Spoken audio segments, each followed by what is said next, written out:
By the precision of their instrument, by the very mechanical limitations of shutter, lens, and film, they are invested with credibility. Simple honesty will render to their pictures the dignity of fact.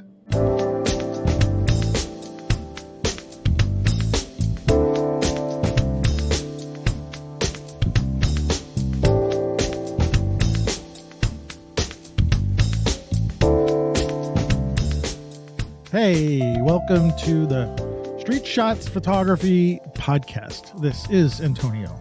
And this is Ward.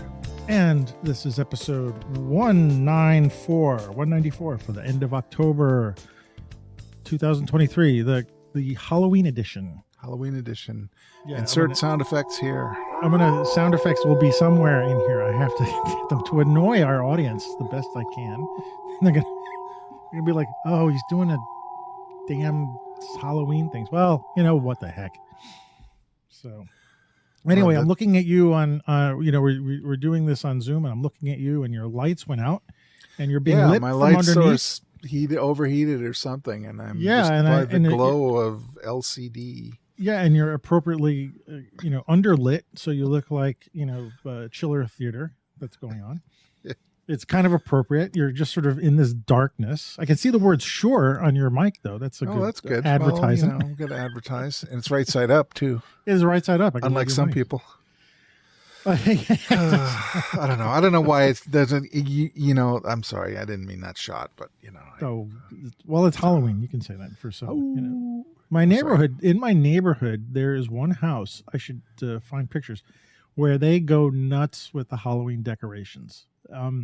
Did we walk by there when I visited last year? Because they had already started. Did we see it? Did we, with all the skeletons climbing up the side of the ball? So. I might have a picture of it, actually. But I think when you were here, they couldn't have finished it all. Anyway, there was a lot of projects going on when we were walking along. Yeah, they have today. I was like, where do they store all this stuff? But they've got all these animatronic psychopathic killer things across and they've got a very long porch, and it goes all around, it wraps around the entire house.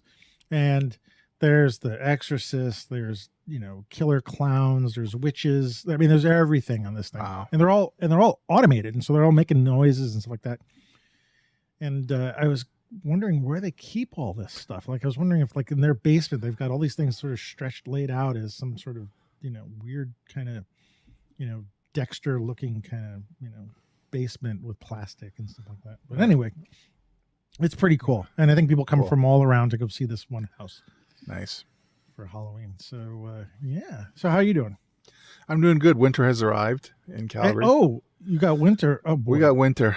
You have a fall? Do you go for like summer? What is it? We have, fall can be very short. I mean, I did get to post pictures of fall colors, right? I know, we saw those. That was about 3 weeks of that, and then we got slammed in the side of the head with winter.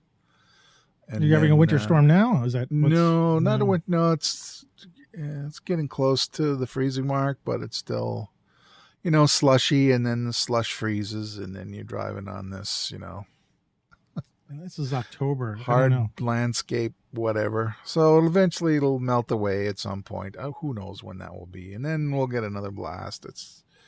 You never know. Every fall is different. Well, okay. I mean, I'm hearing about the West.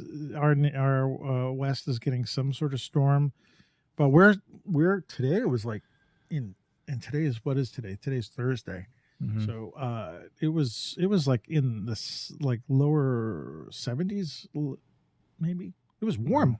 It was warm today.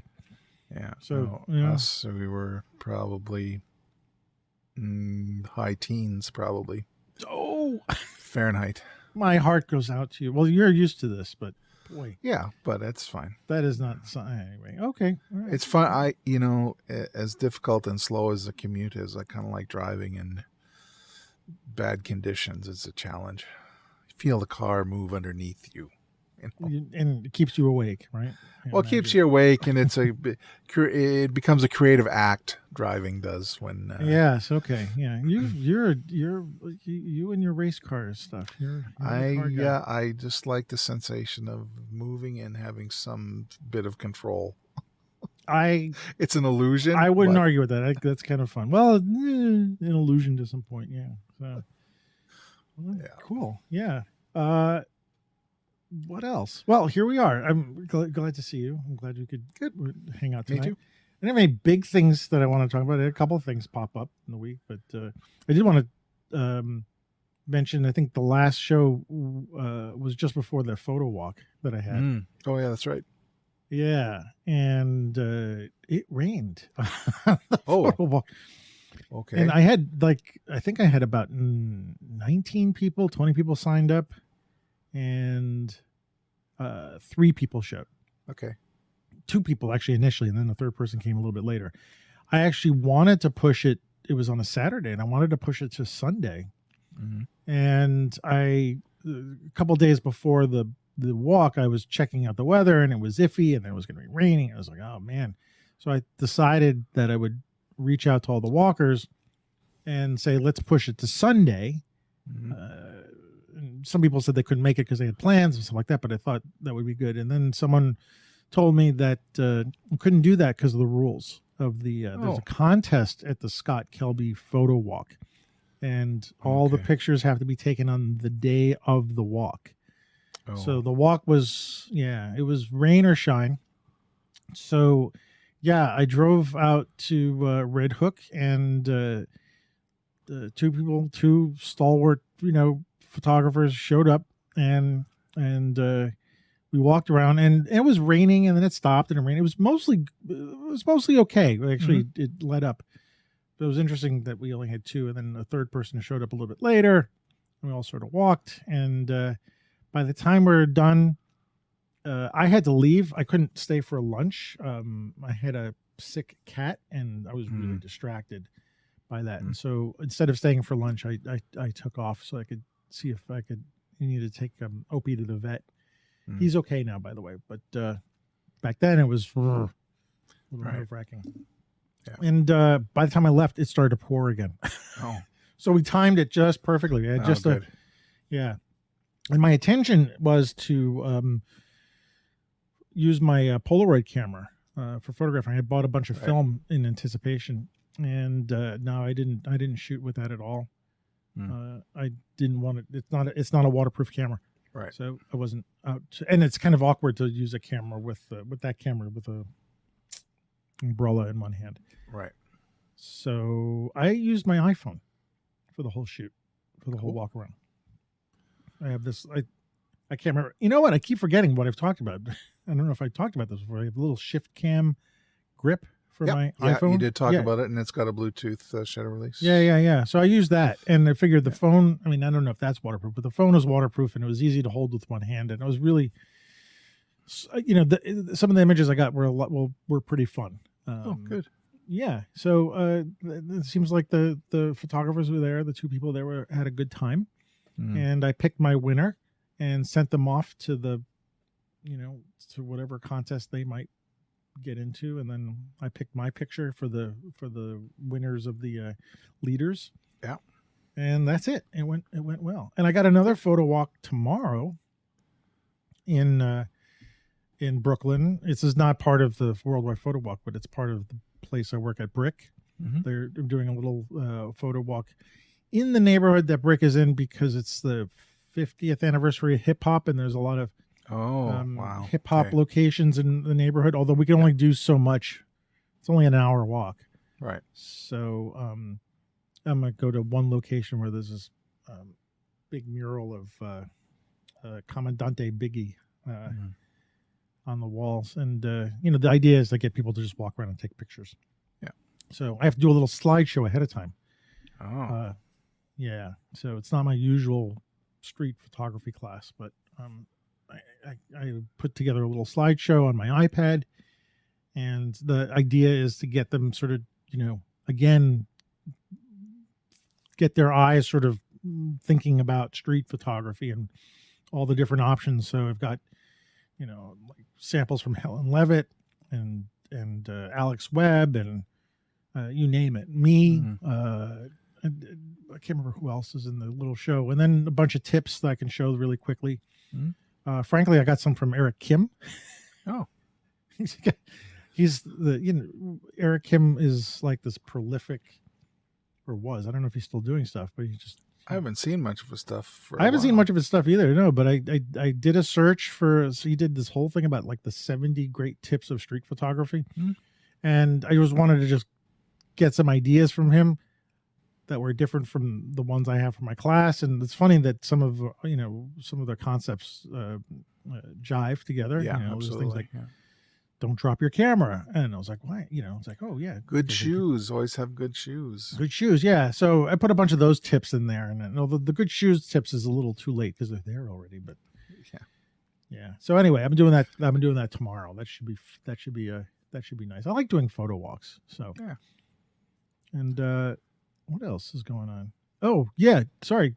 By the time we do our next show, I will have. This is in the future. But it will be in the past. Well, anyway, on November 9th, at the place that I have the show, I'm going to be doing an artist talk there. Oh, cool. Yeah. And, I don't have my postcards. Oh, shoot. So the idea is to get people in and talk about it. I'm not sure exactly what to talk about. Maybe I could parse that out with you a little bit. Sure. Whether it's here or something like that. But, I had this idea of like, wanting to not talk too much. I'm going to show a video of me that Brick did, which they actually filmed at the coffee shop.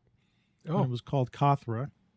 Right. Yeah, so that's like a 7 or 8 minute little video, and it's more about my street photography, like the kind of stuff I did before. And then I just want to sort of talk. There's something about like the stuff that I was doing, photographing the neighborhood.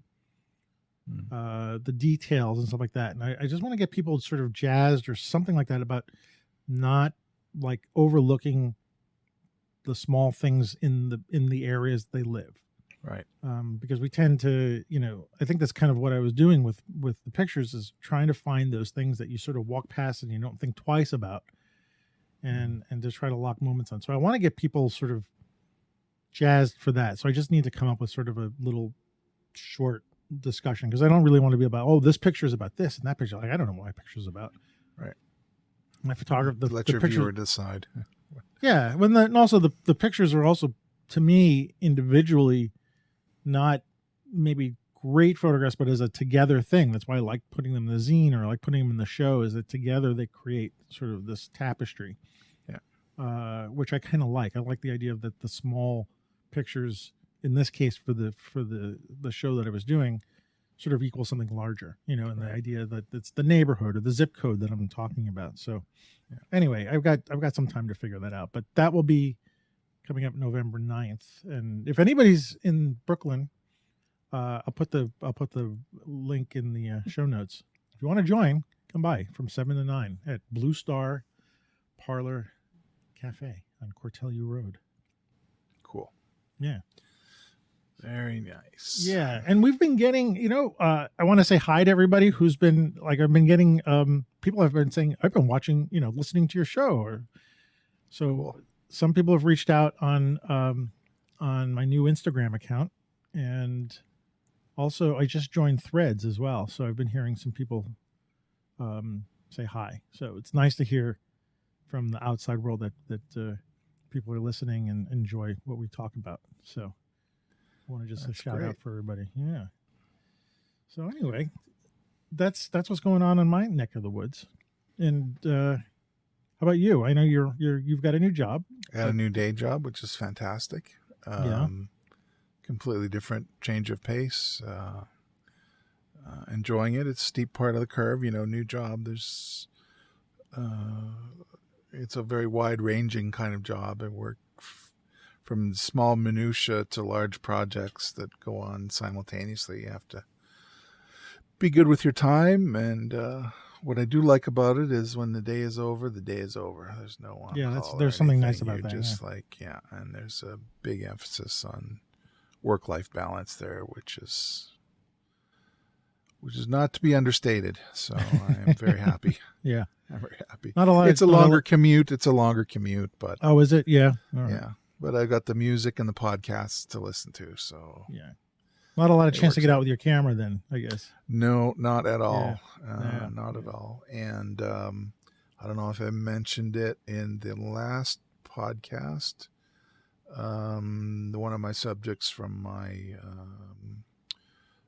my project when I went back to visit my mother there last month, she ended up passing away. She died. Oh, I'm sorry. And so the meaning of the photographs I have of her have changed a lot. I mean, we knew this day would come sooner than later, but it was a lot sooner than we thought. So, than many of us thought. So now I'm rethinking that whole project again. When you say the meaning of the photographs, could just expand on that a little bit so I can. Well, Like what you originally thought they they were were going before. to be, it's my mother, my artist friend Vicky, and my aunt Rosemary. There were three women that were visiting on this trip I made back to Saskatchewan, right? Mm-hmm. So the project was like, here's three women, I don't know, to choose from, or three women of, women I know kind of thing. And it was kind of light. This is what I saw in my visit. Now we've got, my mother's aging and slowing down a lot. So there's that. And how do I capture her with some dignity? And same thing with my aunt, who was very ill and being treated, and was in a hospital care facility, and in a wheelchair and so on. And with her dying now, this project has kind of been blown apart from my original kind of shallow intention. And I think we had talked about that before, about how it became a deeper and wider and more meaningful project as I thought through it. Once I got to sit down at my mother's place and go through what I had done just on the one day, visiting my artist friend Vicky and then visiting my aunt, it was like, wow, there's some heavy stuff going on. And so I think I will just continue to sit on these pictures and edit them, maybe later this winter or this coming spring.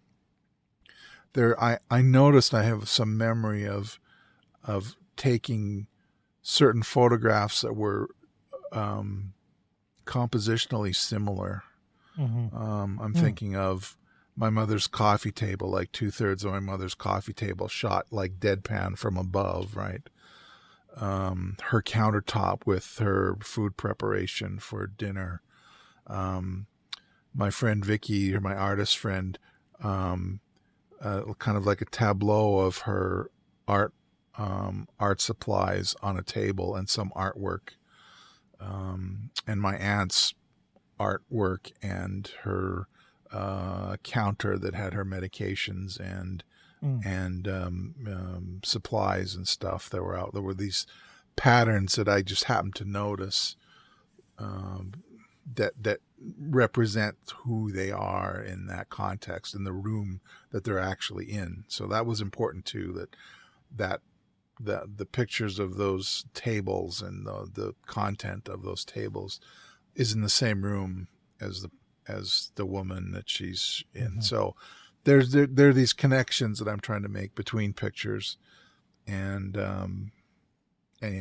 just who they are and capturing this time. It definitely has a deeper meaning. Do I haven't got it all figured out yet, but I'm saying, yeah. Do you see yourself sort of revisiting them, just looking at them on occasion and putting them back and then looking at them again and putting them back, rather than just sort of sitting and doing like in 2 months I'll sit and do everything at once? You just sort of.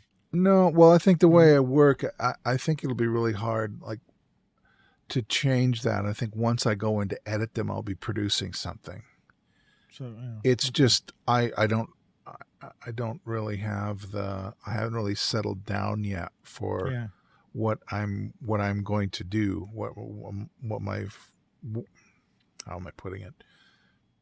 What I'm trying to achieve. And the word dignity keeps coming up. Like, I don't want to make Yeah. this. I want to show them in a good light. Well, I guess what I'm saying, does that require you to be looking at the pictures, or you're just sort No. of remembering No. them in your mind and then just sort of contemplating? No, it's just Yeah.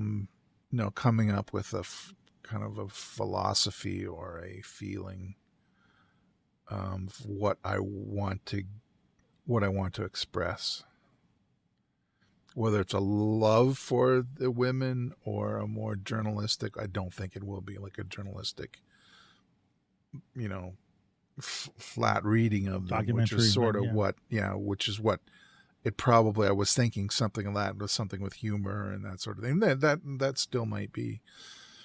There's one composition of my aunt's memory wall, all of her grandchildren and everything, out on a corkboard with her artwork. Like, that's huge for her to have her family see something like that, like years into the future. Like, here's, the stuff that she was looking at when she was in her room. Like, there's a lot going on there. As you're saying that you're taking this photograph of this pin board, and at some point that's all going to come down.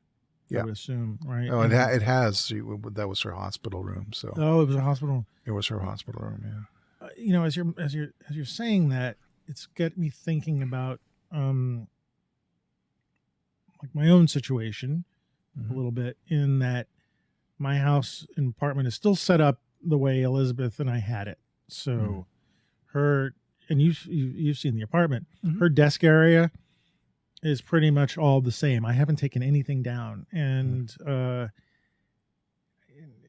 without getting into the reasons, because that could be a whole the personal discussion.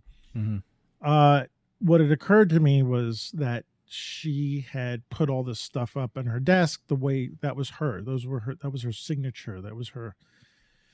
That was her fingerprints, in a way, of what she did. And I had been toying with the idea of taking pictures of this, like how she kept things, in the same way that you're talking about the pin board, in that at some point this is all going to come down, and then it won't exist anymore as the person who did it, so like your aunt did all these, did this, pin board with her pictures and stuff like that. And that's a signature that won't exist anymore, except in your photograph of it. And I've been thinking about, I should go around my apartment, or at least my Elizabeth's desk area and stuff like that, and photograph these things, because, she put the note here, they put that there, she puts it there, and that's going to be, will that be enough? I mean, I don't know. So anyway, it just got me thinking about this recording of somebody's, not only of who they are, but what they've done, and how, as a, you're making me think too. That's great. What? Well, no, to help form what I want to express with this series of photographs, thinking it in that context, who they are, which is really what photographs are in this context particularly, because it's their environment. Right. And my mother living alone, Rosemary being alone in her hospital room, and my friend Vicky, an artist, alone in her studio. There's an aloneness. This is the environment they created for themselves. And that they in some way chose to be. That was a choice. And then you're recording it, and so you're sort of giving it a validity in some way. Anyway, it's interesting. I wasn't even thinking about that as something. So we both learned something, I think, tonight. Yeah, and well, that's. I'm sorry about your aunt. Condolences. Jeez.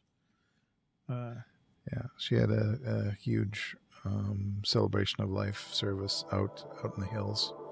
Yeah. To see my cousins and uncle. It was nice to see them, be with them for a while.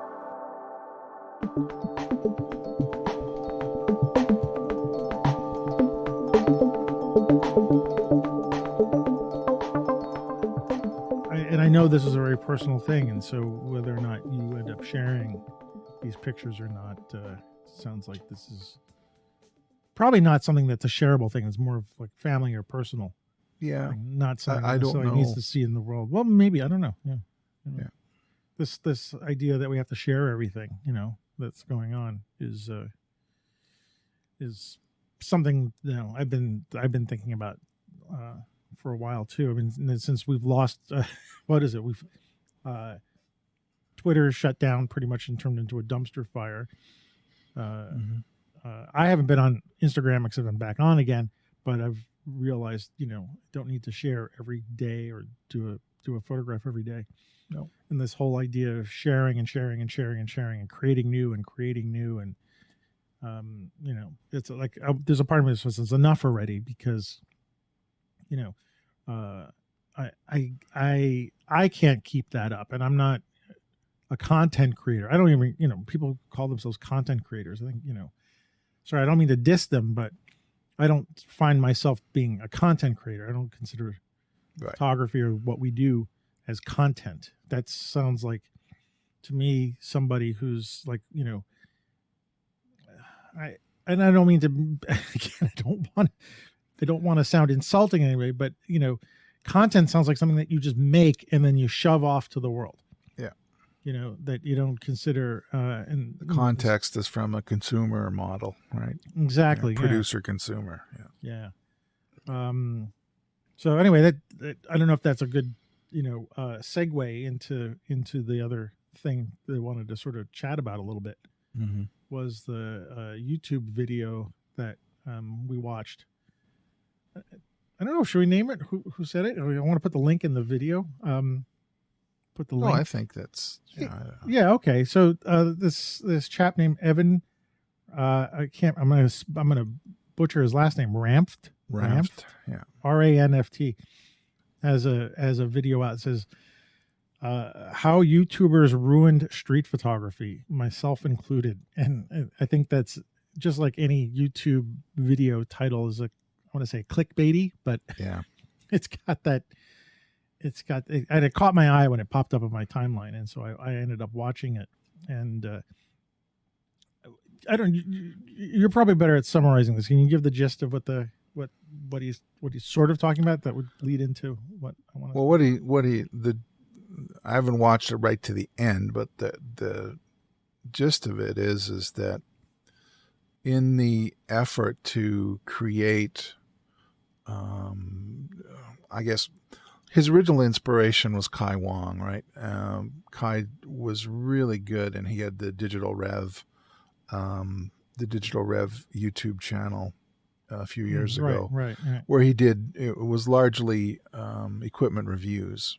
And they're fantastic, and he's a very competent and he's often like walking the streets and walking the streets, using the piece of gear that he's talking about, and he has an attitude, and he's funny. He does, yeah. He's funny, and he produces pretty good work. I mean, he doesn't just give you a review of the equipment that he's using, but he's producing interesting photographs.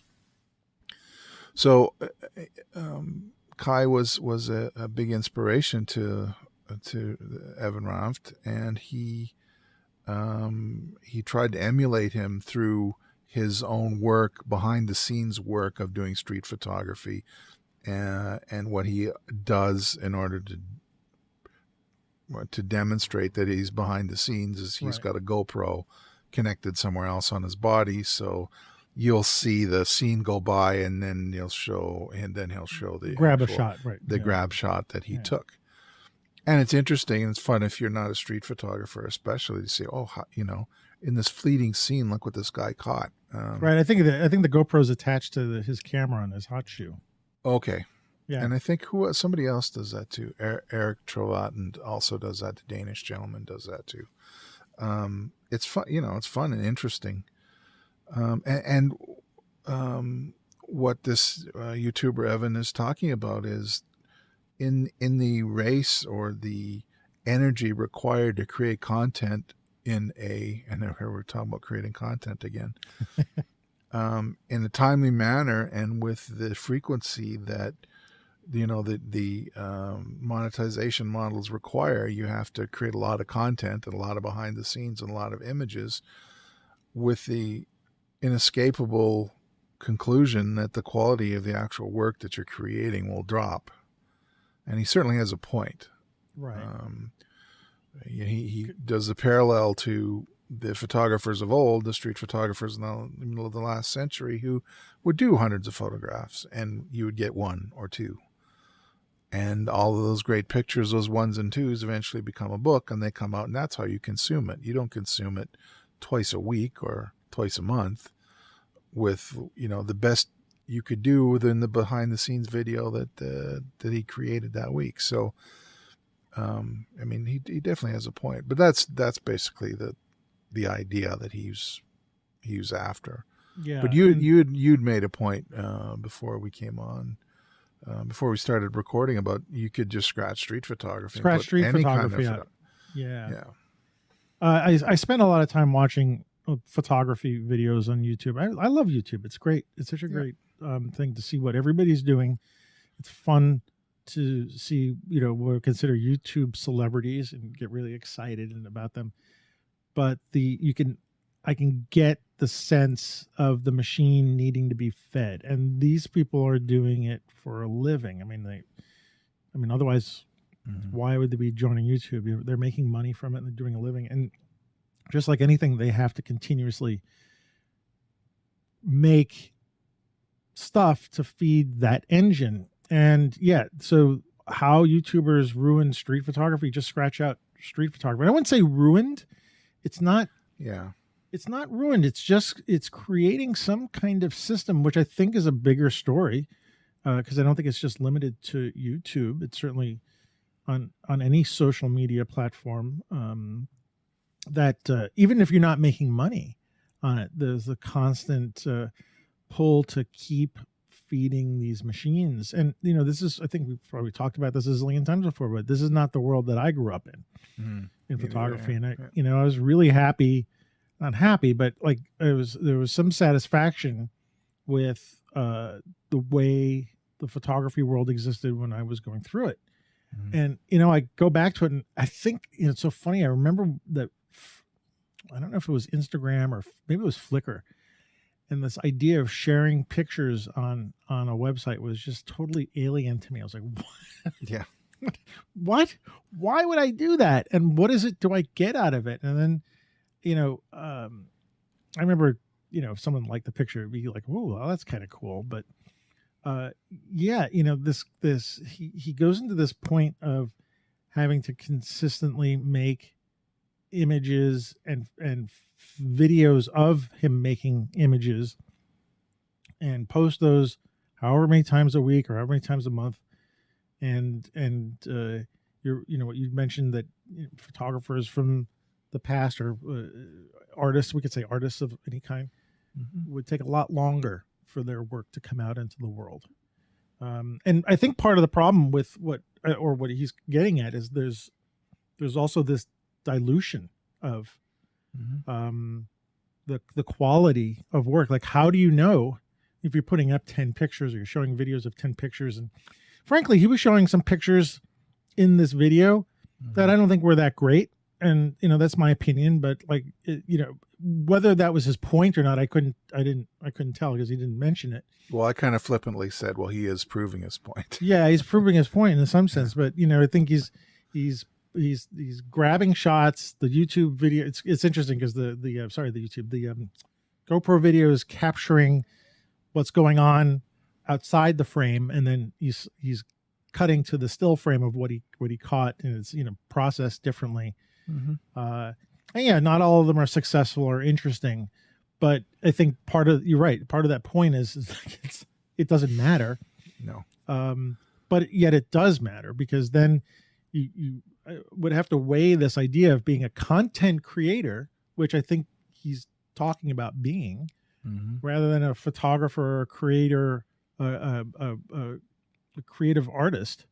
Yeah. You hit the nail on the head, man. Yeah. That's that was swimming around in my little brain. Yeah, but Yeah. yeah, you're exactly right. And what at what point? Well, first of all, this is the struggle I go through when I deal with students, because they're coming into a world which this is existing, and how do they know the difference, or how can they learn the difference? And that's hard, because there's nobody there to sort of say, well, this, what this person, not directed at Evan, but what this content creator is creating on Instagram or YouTube or whatever is not necessarily good work. It's work, but there's nothing there to say that this is particularly the best work that this person is doing. And they certainly can't be making 500 600 great pictures in a year. That's just not possible. No. So anyway, it just I don't know if you have anything more to say about this, but no, I think I think your observation about what are you a content creator?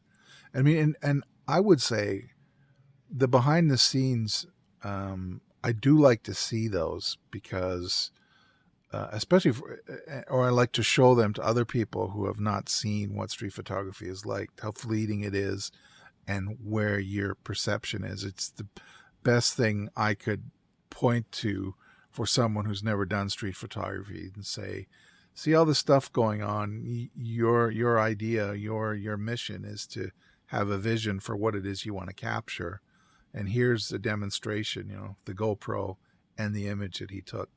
Like, I like that. I like that model, that behind the scenes model. But you and I have seen so many of them, it gets kind of old after a while, but it still has its appeal. It does, But, I actually I like seeing behind the scenes, like on a set, like a studio set, when like a photographer's doing something in studio. That always interests me, because they're showing not only the for me, I grew up in movie sets. And I loved the fact that there was behind, right outside the frame, the beautiful frame, there's chaos, and there's 400 people doing 400 different things, and there's stuff going around, but in that frame, it's perfect. And to see like old documentaries of, I don't know, whoever, like Richard Avedon or whatever, and seeing all the stuff that's going on in his rear behind the camera, and seeing the documentary is focusing on the makeup artist and what they're doing and what this is going, like all that stuff is just, I love it. It's brilliant. Yeah, my favorite is Peter Lindbergh.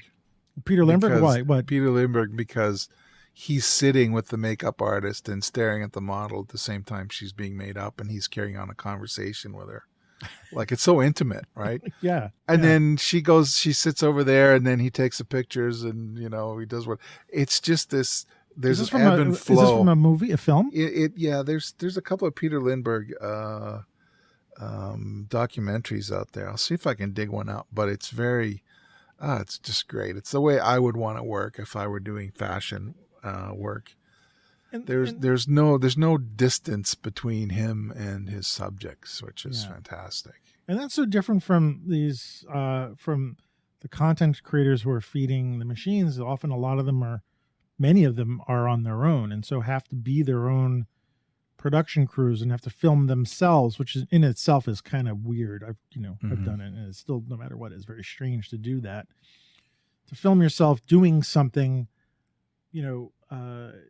being creative. Like, one of the things I wanted to do, and it's sort of sitting in the can, is I wanted to make a YouTube video on the 10 things that I've learned about bird photography. And I'm not a birder or something like that, but I thought I certainly have 10 things that I've learned. And, it wasn't meant for, anyway, I can't remember what my audience is. And I haven't finished it. But walking around and I figure, like, oh, look, this is interesting. Wouldn't someone like to know that?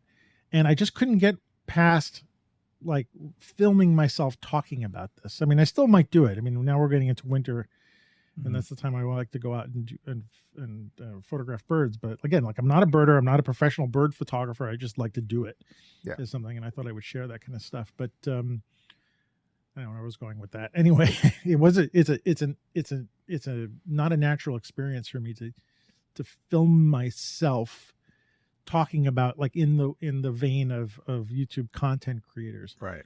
do. It's if someone was filming me and maybe asking me questions like as a documentary, I think that'd be easier for me to do. Right. Because it's just, I don't know, I could talk to somebody, but talking to a camera by myself and trying to get people excited, I don't know. So I feel for these people who do this. It's a grind.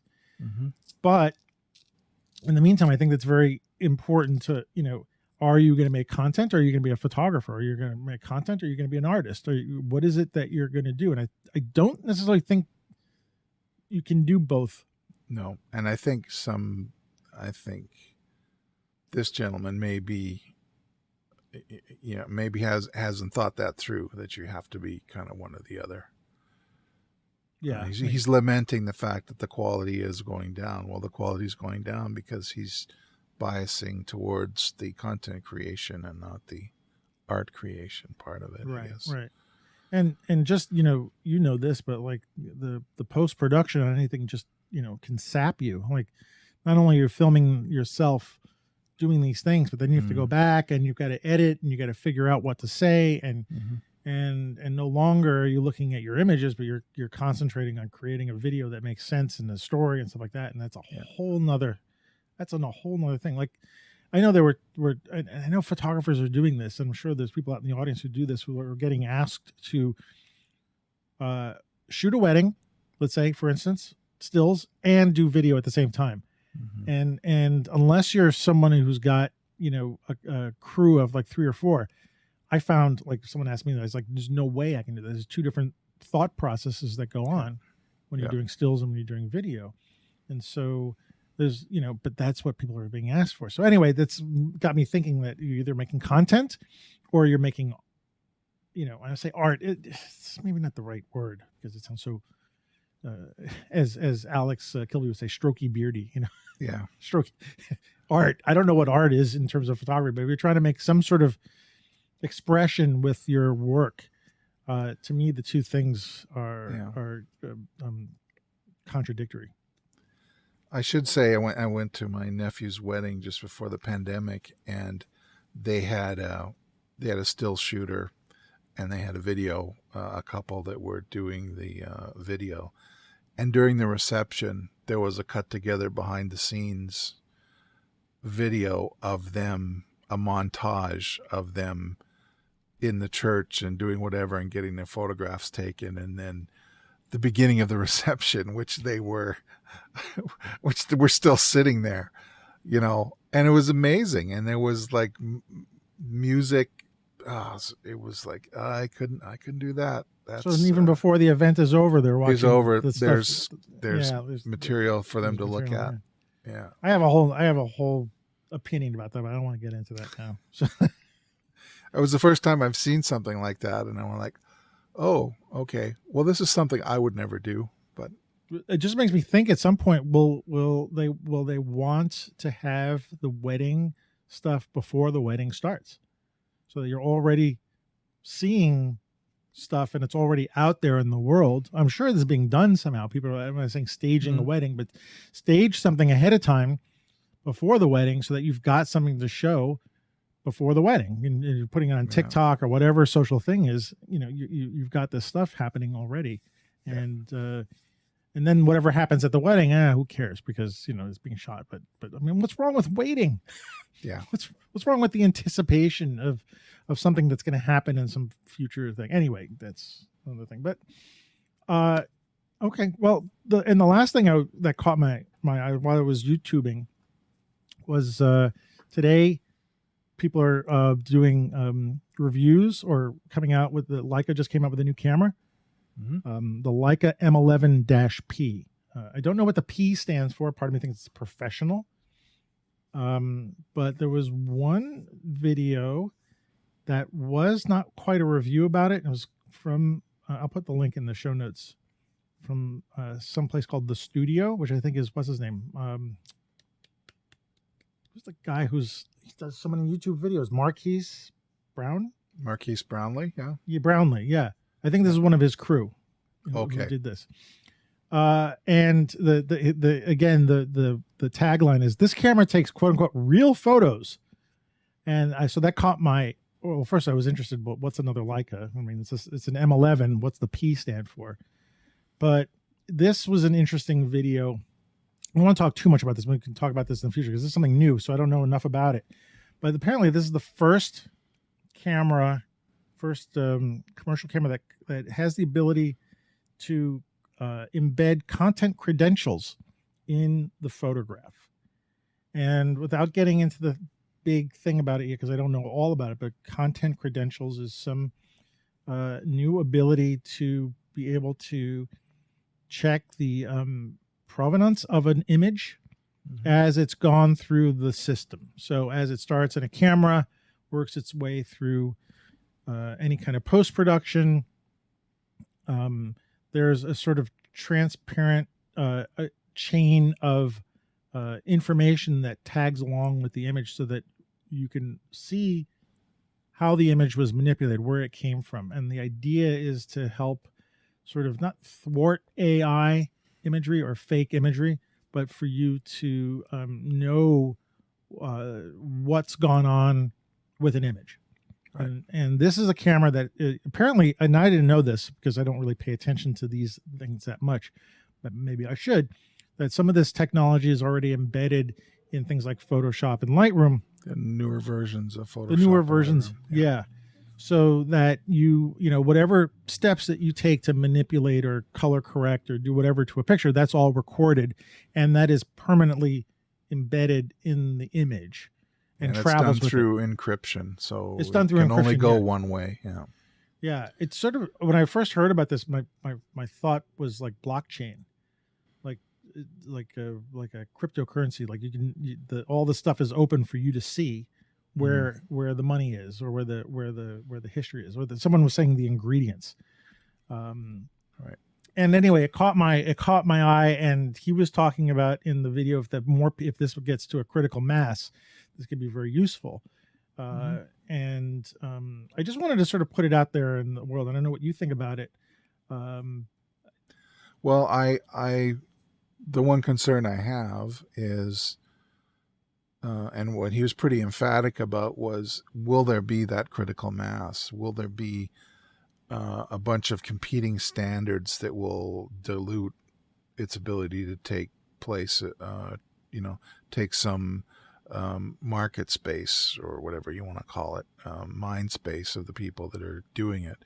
I like the idea is, okay, so, we create this content that we can verify, and use that, make that as a marker of its authenticity. If it doesn't have that, then perhaps we should assume that it's AI generated, or it's been manipulated outside of something that's verifiable. So I like the idea of this a lot.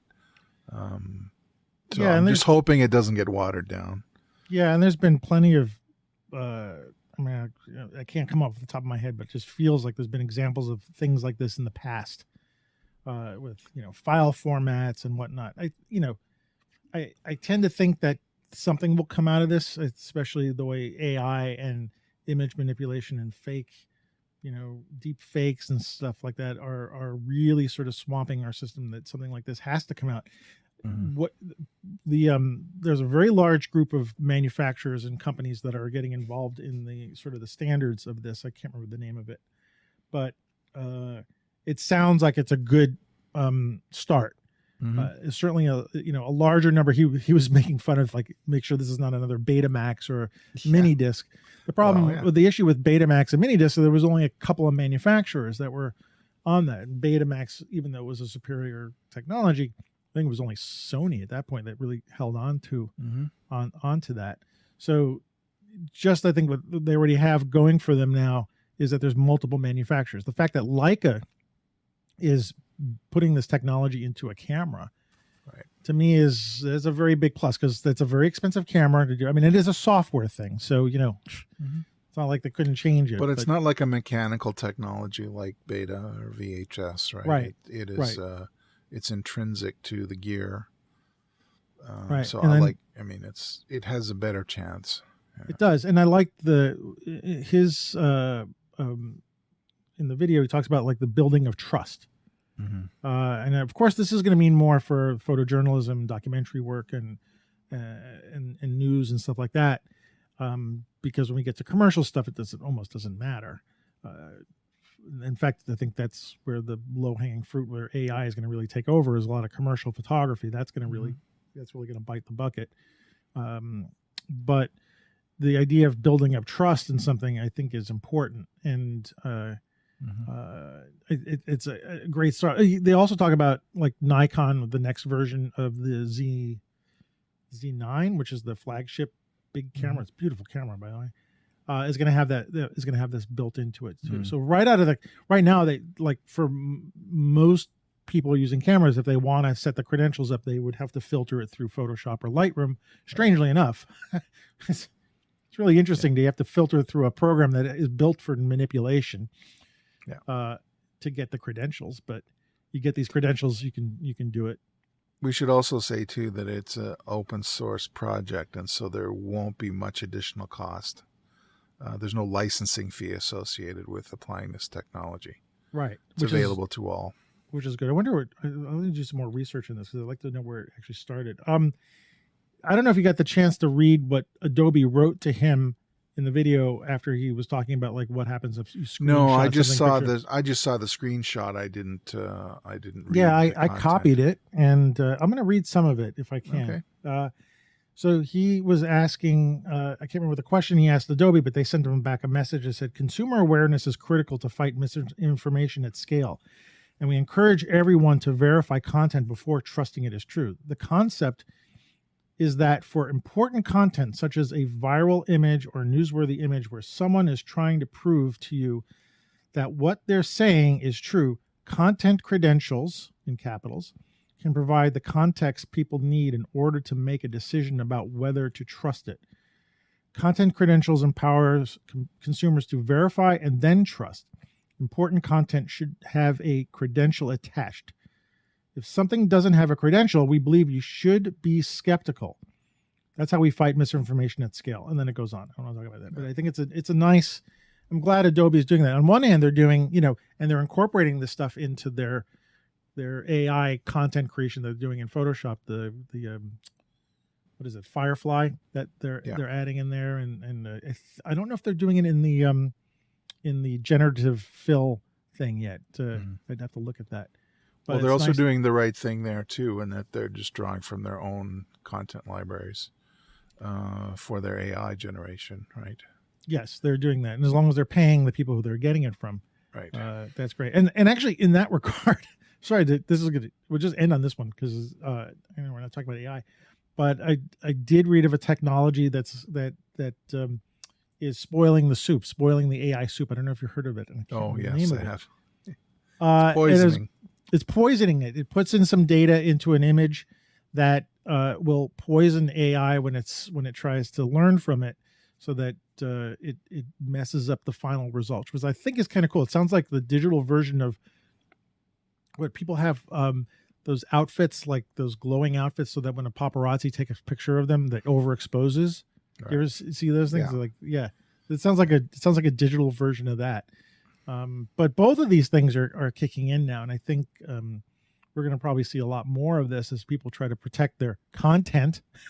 As we're going, this whole thing about content and art, because content is valuable. I mean, people make money from content. I mean, at some point, anyway, that's another discussion. I'm going to start going off on tangents here.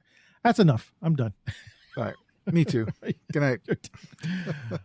All righty. Yeah. Well, okay, good. But then we did have something to talk about tonight. I'm glad. When do we not have something to talk about? I could talk to you for hours, actually. It's how we ended up. Yeah. Anyway. So, okay. Well, so where are we looking for you in the world? You won't find me too much. I haven't really posted much content, but okay. You can go back through the Wayback Machine. Just do some doom scrolling back to whenever. On Vero and Twitter, you can find me at Ward Rosin Photo. That's WROSIN Photo. At Instagram, you can find me at Ward Rosin Fine Art. Facebook, I am Ward Rosin Photo. I've got a website which has got precious little on it, but it's there. It's at rosin.ca, rosin.ca. And our unofficial sponsor is Ornis Photo, ornis.photo, and I sell lens adapters and Asian sourced lenses, manual lenses for Sony E and Fuji X mount cameras. You got to get some GX mounts. Yeah, I'll see what I can do. Okay. All right. Cool. All right, and me. What about you, my friend? Me, yeah. Flickr, Twitter. Sorry. Yes, I still have a Twitter account, an X account, whatever you're going to call it. Twitter, Vero, and Flickr at AM Rosario. Instagram. I started a new Instagram account. I'd start from scratch at AM Rosario Photo. So you got to have the photo. My website is amrosario.com. Our website is streetshots.photography. And do me a favor, subscribe to our Substack newsletter. I'm doing newsletters as much as I can. So it's streetshots.substack.com. And if you want to support the show, we're going to be doing our zine soon. I'm just going to reprint it. That'll be one way to support the show. But until then, you can buy us a coffee at buymeacoffee.com/Antonio Rosario. And the zine is, I'm working on it. So we'll talk about that later. Absolutely. Anyway, well, cool. Thanks for hanging out with me tonight. And thanks for... Put on more Halloween sound effects. More Halloween sound effects. Yeah. We're gonna do the banter. I'm gonna grab the banter, and after this is some crazy sound effects that will drive people mad, and they'll unsubscribe to us, and that's it. And that'll be the end. All right. Alrighty. So we will see everybody in a couple of weeks. And Ward, my friend, have a good night. You too. And thanks for everybody joining us. And good night to all. Good night. Bye. Bye-bye.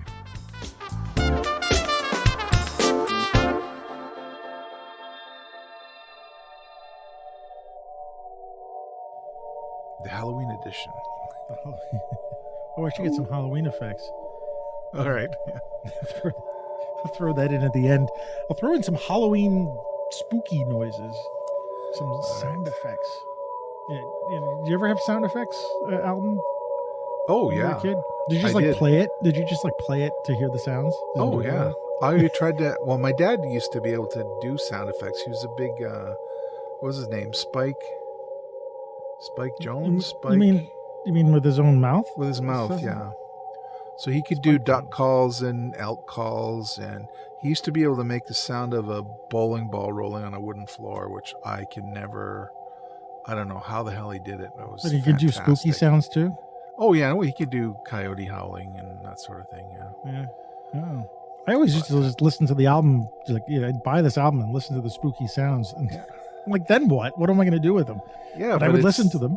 Yeah, but they're fantastic. They are fantastic. You don't hear these things every day. And, Some of them are really chintzy sounds, though. I could just hear, I was listening, that's not a werewolf. That's some guy in a room.